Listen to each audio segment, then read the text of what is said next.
السلام عليكم ورحمة الله وبركاته. اللهم صل وسلم وبارك على سيدنا محمد وعلى آله وصحبه وسلم. ازيكم كلكم جميعا؟ يا رب تكونوا بأحسن صحة وأحسن حال. بس بقى صلى على النبي وتعالى خلينا نشوف الفيديو ده. فيديو جميل جدا، من أجمل الفيديوهات اللي انتوا بتحبوها. انتوا دايما بتحبوا فيديو العيش أو العيش البلدي اللي احنا بنعمله كده في الفرن البلدي، الطين بالحطب. فطبعا صلى على النبي وتعالى خلينا نشوف الفيديو. فيديو رائع جدا جدا جميل، هيعجبكم جدا جدا. يعني بصوا، في متعة حلوة كده في الفيديو، يعني بيفكروا كده بأيام زمان وأيام جداتنا وتراثنا القديم. ناس كتيرة بتحب الفيديوهات دي، وطبعا أنا مطولت عليكم وعملتش فيديوهات من دي من زمان، مع إن كنتوا بتحبوها لأني كنت بقى طبعا لما جهزت الطحين وغسلنا القمح وعملنا وطحنا وكده يعني. فيدبك أنا بدأت إن أنا أعمل معاكم العيش.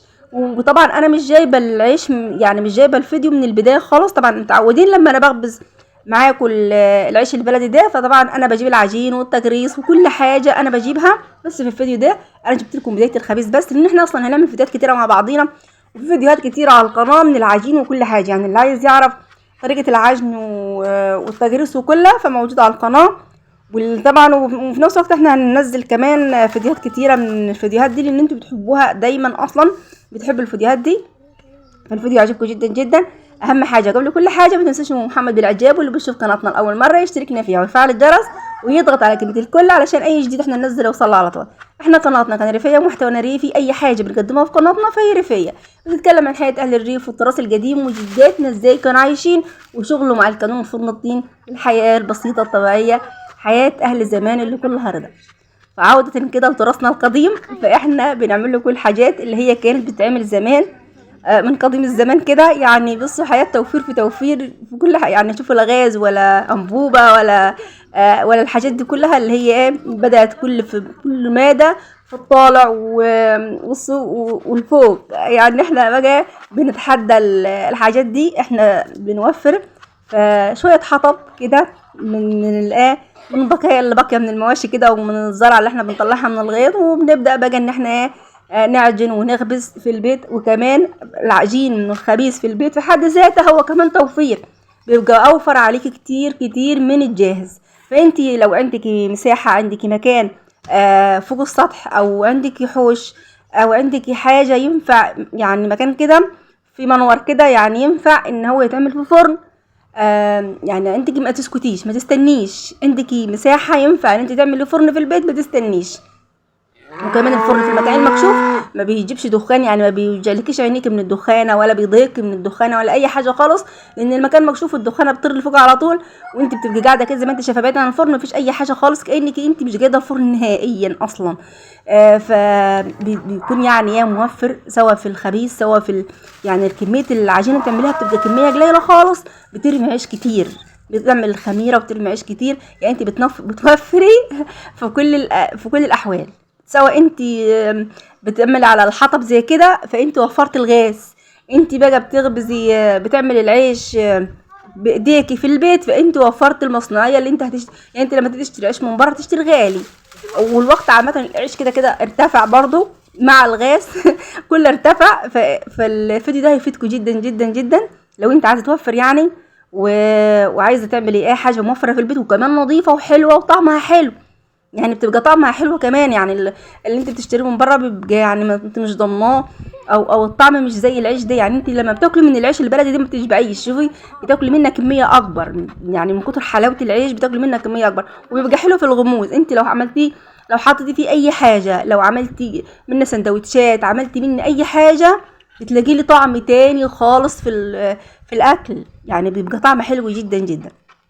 دي قمحة عادية خالص، معلهاش دقيق زير ولا اي حاجة ابدا. ده قمحة عادية من البيت اللي انا غسلتها معاكم قبل كده وطحناها، بس ده رقم 1 يعني. ولو كمان بيكون رقم 2 بيكون حلو.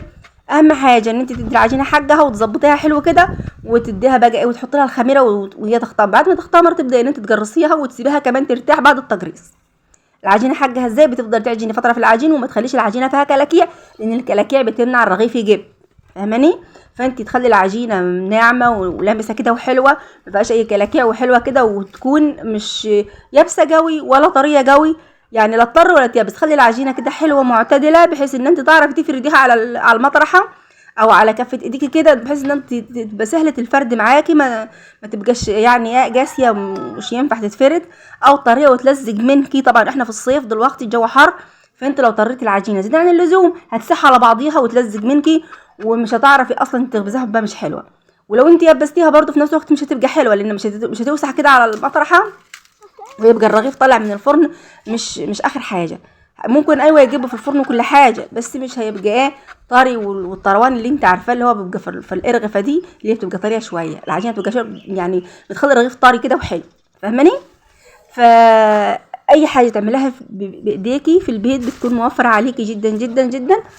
وطبعا انت بقى شوفي، لو انت بقى ما عندكش مساحه يبقى غصب عنك، يبقى تعملي بقى في فرن البوتاجاز اللي هو يبقى انت هتوفري كده في العجينه، هتوفر يعني في اللي انت تشتري عيش من بره، وفي نفس الوقت تاني هتعملي عيش اوفر وارخص، وانت برضو تعملي فرن البوتاجاز برضو. طالما انت ما عندكيش مساحه، ما عندكيش مكان تعملي فيه فرن زي كده، فانت عادي ممكن تعملي في فرن البوتاجاز عادي خالص. انا خبزت قبل كده معاكم كتير في فرن البوتاجاز، يعني الخبيز فيه سهل جدا جدا ومريح برضه في نفس الوقت.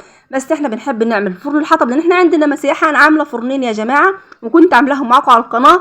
الناس اللي حابه تعمل فرن من جديد وعايزين يعملوا فرن فترجع لفيديوهاتي، انا عامله فيديوهين يعني عامله فرنين، وكل فرن في فيديو وحديه على القناه، فاهمني؟ عامله فرن كبير اللي هو بيتخبز فيه البتاع والحاجات دي، او كميه ارغفه من دي كتيره. فانت لو هخبز كميه كتيره مثلا لو فرح ولو اي حاجه هيتخبز في الفرن الكبير. اما الفرن الصغير ده انا بخبز فيه عشان ما بياخدش كميه حطب كتيره، يعني انا كمان عايزه اوفر في الحطب، بيسخن بسرعه، وانا ببقى عامله يعني عيش قليل، ما ببقاش عامله كتير، 7 8 ترغيفه 10 ترغيفه بالكتير، فانا ما ببقاش عامله كتير. ففي نفس الوقت تاني فما بحب ان انا اجيب الفرن الصغنون ده. الفرن الصغنون ده بيسخن بسرعه وحلو جدا جدا، اقل كميه وجيد بتخليه شوفوا يطلع الرغيف طيب من فوق ومن تحت. وتشوفوا معايا في اخر الفيديو الرغيف ازاي طيب من فوق وطيب من تحت، وشكله جميل جدا جدا ومنتفخ وزي الفل كده، بسم الله ما شاء الله. برضه طريقه عمل الكولا، لو الناس حابه تعمل الكولا عشان توفر الانابيب، يعني انت لو عندك مساحه على السطح وعندك مكان او مكان عندك حوش تحت كده عند المواشي ولا حاجه عايزه تعملي قوانين، انا برضه عامله كذا فيديو على القوانين، فاهماني؟ فانت برضه عشان غلو الغاز والحاجات دي، فانت برضه تقدر تطبخ على القوانين. وبالنسبه لتنظيف المواعين فهي سهله يعني. يعني انت لما تاخدي الحله سخنه كده من على الكانون، وعلى طول في نفس الوقت تفضيها في حله تانية نظيفه. الحله طبعا نحطها في التلاجة بتكون نظيفه، علشان ما ينفعش احط حله مصمده من الكانون في التلاجة، هتبوظ التلاجة وتخليها سودة يعني. فانت هتاخدي تكب الحله سخنه كده، حله بقى انت عامله فيها طبيخ، حله انت عامله فيها رز، حله انت عامله فيها شوربه، حله انت عامله فيها ملوخيه، فاحنا بنفضيهم في حله تاني مختلفه خالص عن الحله اللي احنا بنحطها على الكانون. ففي نفس الوقت في نفس الثانيه بناخد الحله سخنه كده، نيجي حته السلكه وشويه ميه وشويه صابون سائل، يلا بتروح مرايه. طالما انت ما ركنتيش المواعين جوه وبعدين خدتها تاني مصمده وحطيتها تاني على الكانون وهي مصمده، فالصماد ده بيمسك فيها، ما تعرفيش تطلعيه تاني، ما تعرفيش تطلعيه. اما انت بقى لو انت بنضفها اول باول هتبقى كانها ما تحطش اصلا على الكانون. انا مواعين كلها اصلا بحطها على الكانون، تشوفيها وانا بنضفها كده. ولو دخلت على فيديو المواعين، طبعا انا عامله فيديوهات برضو لغسيل المواعين، هتشوف ازاي انا بنضفها برضو، وهتشوف المواعين ازاي بتلمع وحلوه يعني الكلام مش بيأثر فيها طالما انت تغسليها على طول هي سخنه كده على طول، ما يأثرش فيها. في ناس تقول ادهنها بطين، في ناس تقول احط لها زيت مش عارفه عشان ما يثبتش فيها الصماد وكده. فطبعا انا يعني بكبر بعملها كده زي ما هي خلاص على القانون. انا عارفه ان الصماد مش هيثبت فيها، لان الصماد يعتبر كده لاول مره، كل مره بيكون لاول مره، لان انا ببقى منضفاها ومخليها بتلمع. فطبعا دلوقتي بقول لكم اي حد عنده مساحه يعمل قوانين ويعمل فرن من الطين، والله بيوفر عليكي جدا جدا جدا. يعني بصي توفير بسم الله ما شاء الله. لان انت لو استخدمتي الانبوبه او الغاز الطبيعي، يعني الغاز الطبيعي ده او الانبوبه، فانت بتلاقي نفسك بقى بصي يعني هلكت كتير عشان تعمل شويه عيش زي دول، هلكت كتير يعني. فيا رب الفيديو يعجبكم. شايفين الرغيف بسم الله ما شاء الله، صلى على سيدنا محمد، صلوا على النبي يا جماعه، صلوا على النبي ودوسوا كده على اللايك، واعملوا لنا اشتراك حلو كده عشان القناه تستمر تفضل موجوده معاكم ومحتواها يفضل موجود، وتاخدوا معلومه حلوه مننا كده وتعلموا التوفير وتوفروا كده، علشان التوفير برضو النوايا بتنتظر يا جماعه. يعني انت لما توفري حاجه على حاجه هتلاقيها برضو سندت معاكي ونفعت معاكي في حاجه تاني خالص. فكده التوفير حلو مش وحش. وبعدين وكمان ونشاط، انت لما تعملي حاجتك بايديك تبقي كده يعني بصي بتبقي حاسه براحه نفسيه. انت لما بتطلعي الحاجه كده حلوه وبتعجبك كده فبسم الله ما شاء الله. انت حد بقى يسالني يقول لي يا محمد انت بتخرمي الرغيف كده من النص ليه؟ علشان انا بعمل كده على لحم البلاطه. انا دايما متعودين الناس اللي معايا من زمان متعوده ان انا بحط في الفرن كده حصى، سواء سيراميك مكسر، سواء طوب مكسر، سواء حصو جبلي. انا بفرشها في الفرن كده بعد ما بسخن الفرن، اسخن برده كمان بعد ما انضف الفرن كده افرش فيه الحصو كده، والحصو يسخن فالرغيف بيطلع بسم الله ما شاء الله منفوخ. فلما بكون مش حاطه حصو ببدا اخرم الرغيف من النص كام خرم كده عشان الرغيف ما ياخدش هوا. لو الرغيف لو رميتيه على لحم البلاطه بياخد هوا فبيعمل ابقى الرغيف ما بيجبش. فانت لما بيكون متخرم فالهواء اللي تحت بيطلع فبيجب زي الفل. فاهماني؟ انت عايزه الرغيف يجب بتعمل يا اما تحط حصى يا اما تخرم الرغيف من النص كده باي حاجه رفنع كده وتخرم الرغيف من النص، هيطلع معاكي جابب ومية مية. فعجن العجين صح، سيبيه يرتاح صح، سيبيه يختمر صح، وبعدين سخن الفرن صح، هتاخدي احلى عيش بسم الله ما شاء الله. ودي كانت الفيديو بتاعنا اهو بسم الله ما شاء الله. دي فيديو العيش اللي احنا بنعمله معاكم على طول، والعيش طالع بيتكلم عن نفسه، مش عايز ان انا اتكلم واقول العيش عاملاه ورايح فيه وجاي منين. عيش طبعا طالع من الفرن كده بيحكي عن نفسه، ولا عليه دقيق زير ولا حاجه، ده قمح عادي خالص، قمحه بلدي عادي خالص. القمحه اللي طعمها حلو اللي بتبقى طريه دي ما بتنشفش من الهواء، يعني الدقيق الزيرو دي تلاقيه ينشف من الهواء وكده، لو شم الهواء كده العيش ينشف ويبقى مش حلو. فبسم الله ما شاء الله كده انا كنت خلصت العيش اهو، مفيش غير الرغيف الصغنون في الفرن، كان اخر رغيف كده صغنون. وبسم الله ما شاء الله العيش بيتكلم عن نفسه زي ما انتم شايفين كده اهو.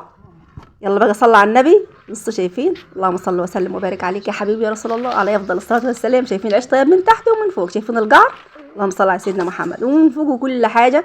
والعيش جميل جدا جدا. وطلعنا الرغيف الصغنون اهو.